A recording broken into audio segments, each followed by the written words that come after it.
drove again after the accident. Therefore, Annie believed David must have been the one driving. She appealed during the trial, but was threatened with death by David. After hearing Annie's story, Mark stood up for her. They then examined the threatening letters David sent, but Conan noticed something strange. While David sent many letters during his sentence, there was a 6-month gap in between. Jack thought this was just a sign of David's vengeance, and Mark agreed. After all, Annie had only moved to this apartment because of fear. Conan then raised a question. If Annie had already moved here, why hadn't she used any furniture? Annie told Conan she moved here to lay low, so she only used the bed and nothing else. This raised more suspicion for Conan, since he noticed the TV had been used, but the remote didn't even have batteries in it. As Conan thought about this, Annie began telling her side of the story, but Conan noticed a detail. David's fatal injury was in the back of his head, yet his nose was also bleeding. Mark suggested David's nose was injured during the struggle, and there was blood on the TV stand. Hearing this, Daniel believed the case was self-defense. At the door, Conan was about to examine the lock, when he noticed something strange: water in the umbrella stand. He then looked at David's wet shoes,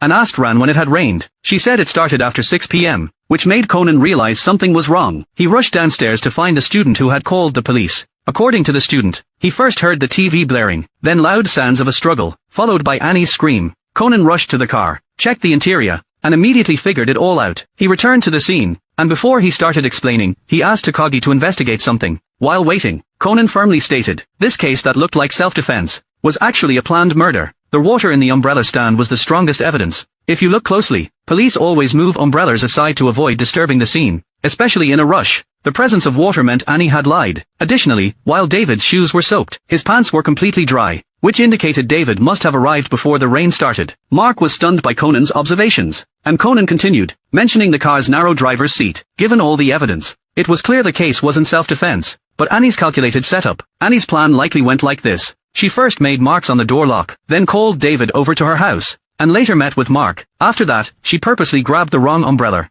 and when Mark followed her outside,